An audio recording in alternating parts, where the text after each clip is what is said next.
Central Board of Secondary Education (Cbse) na lauba class 10 amadi 12 board examination lising ani kun nga gi result lauthokre. Pass tawbagi chang class 10 gi oina chada marifutara humdoi dasmik taruk taruk amadi class 12 ki oina chada marfugani dasmik ahum mapan yauki. Examination asigi result CBSE gi official website sing cbseresults.nic.in, cbse.gov.in, results.cbse.nic.in, results.digilocker.gov.in natraga digilocker amadi umang app te SMS ki khutang dasu yengba yagani haina CBSE gi maikaidigi khanghalakli. Examination ani makta nupa macha mahiroi singdagi nupi macha mahiroi singna pass tawgi changwangki ngasi ayuk CBSE na loba class 12 senior school certificate examination lising ani kun ngamanga gi result lauthoklaba matung pung khara leiraga class 10 gi result su lauthokhibani.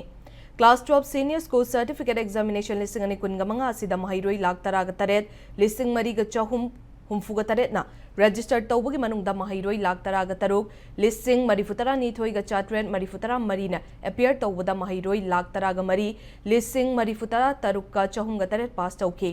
Class 10 examination lising ani kun ngamanga gi oina pass percentage asi marifutara humdoi dasmik taruk taruk yauduna mamang chahidagi pass tawbagi chang chada sino dasmik sino taruk henki.